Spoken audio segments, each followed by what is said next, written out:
Welcome back. Here at noon, retirement is something that most of us think of as the end of the journey when it really is just the beginning of our second act. Here to help us sidestep any potential threats to our retirement, Andy Mattingly with Forum Credit Union. Hello. What's the biggest threat to the retirement that we want? Well, I know it's going to seem obvious, but the biggest threat is not saving enough.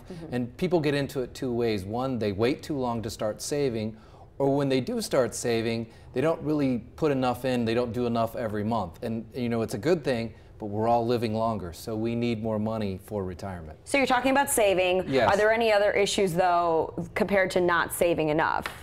Yeah, sometimes what happens with people in retirement, that if they, you know, it's not only not saving enough, but there could be unexpected expenses that come up. You know, you have a medical emergency or something like that, and so you have to stop saving for retirement. So this kind of comes back to where have an emergency fund to pay for those unexpected expenses. There's a commercial out there that I like that shows the guy at the golf course with a golf bag full of 15 drivers.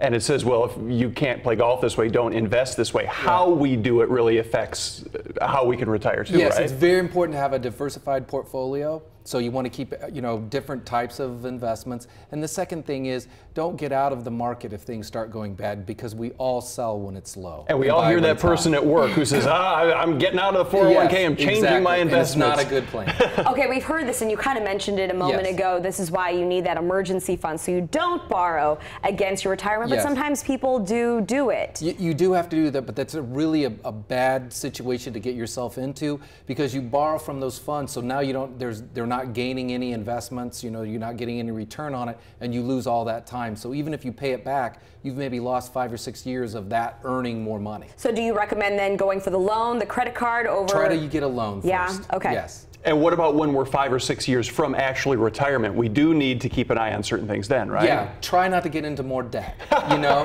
And the way to make sure how much debt you can handle is to do a retirement budget. How much money you're gonna have and how much you expect to spend, and then you'll know if you can afford that additional debt before you retire. Okay, Tim and I, unfortunately, are not there yet, but for those who are watching who are near retirement, just a few years away, what are some other things that they need to consider? Well, when you're going to retire, like the actual date, and then how you're going to pay for medical expenses, because medical expenses are some of the largest expenses in your retirement years. And before we wrap, what are some other things we can do to help pay for those medical expenses? Well, save as much as you can in your HSA every year, because you get to keep those funds and use them in your retirement, and be healthy. Go to your boot camps and things like that and be healthy. Even if it's raining, viewer Tim out there, you can still get out and run, right, in Greenwood. We had some people asking about the rain and getting out. Andy Mattingly, thank you so much. If people can find you where? At forumcu.com. All right. Let's check one more time with